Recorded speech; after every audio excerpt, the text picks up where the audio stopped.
Dimitri, I need a definitive answer on whether you'll be taking the job offer by tomorrow at the latest. JP Morgan is one of our country's strongest institutions and I don't understand why this is such a tough decision for you. The entry-level salary you'll be getting is in the top 1% in the industry and you'll be making over 100K in less than 2 years. With my stature within the company and the Mitchell name being an institution in itself, you can climb up the corporate ladder quickly. Don't you want to be successful, son? Dad, I'm all for nepotism and championing quasi-illegal investment practices for personal financial gain, but I value intellectual freedom and the ability to avoid talking to people for days at a time over those things.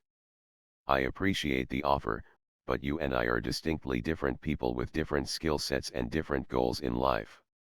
Aside from the fact that the social demands of navigating a large corporation with all its small talk and social niceties would be extremely uncomfortable for me with my weak feeling and sensing functions, my dominant introverted intuition is driven to make systematic changes to things and correct systematic flaws. If I take this job offer, I won't have the freedom to pursue projects where I can work independently and develop new system structures. Instead, I will be in a cubicle doing introverted sensing financial tasks and carrying out administrative protocol while I awkwardly try to avoid surface-level conversations with co-workers I don't care about. Son, if there's one thing I've learned in my lifetime, it's that money can get you where you need to go. Remember when your Uncle Jim got caught up with all those bullshit money laundering charges a year ago and they just seemed to go away? Money made that happen, son. Your social ineptitude may be a liability in the office, but remember you're a Mitchell. As long as you come to work in a Brooks Brothers suit with a smile on your face, I can pretty much take it from there. Remember, son, it's not what you know, it's who you know, and as long as you're John Mitchell's kid, you'll be taken care of. With all due respect, if Uncle Jim wasn't attempting to operate a pyramid scheme and stashing his money in an offshore bank account in Bermuda, then he probably wouldn't need to pay off anyone to avoid prison time.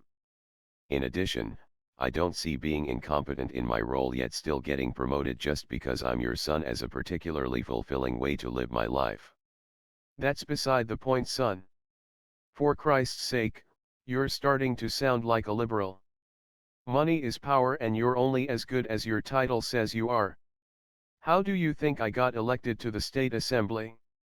I'll tell you what, son, it wasn't because of my good looks or the fact that I was a 3-time state champion quarterback in high school. No, it was because of my position within the firm and my ability to leverage myself to big banks and people of real power.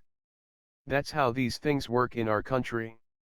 And I'll tell you what, son, this is the best country there is. Don't you want to be a man of power and respect someday, Dimitri? Being elected to the state assembly solely for the sake of being elected to the state assembly doesn't mean to me what it does to you. Your dominant extroverted thinking seeks control of your external environment and paired with auxiliary introverted sensing is perfectly willing to echo the decisions of your corporate superiors or whoever is giving you money or keeping you in power. Your auxiliary introverted sensing leads you to honor the status quo of how things have historically always been done and facilitates your view of wealth and status as an end in itself. I see acquiring wealth as a means to make systematic changes to the current structures in place. To me, this is the ultimate end. While I have extroverted thinking as an auxiliary function, my true compass is my dominant introverted intuition, which has an inherent desire to cultivate my unique abstract perceptions into solutions and improvements in the external world. Look, Dimitri, I know you're a bright kid. You got a perfect score on your SAT and you're great at your programming, computer games, World of Warcraft, and shit like that. But it's time to stop fucking around with this Colby kid and take advantage of the opportunity that's in front of you. You need to stop sitting around with your dick in your hand playing on the computer and acting like you're the next Bill Gates or something. Those are pipe dreams, son.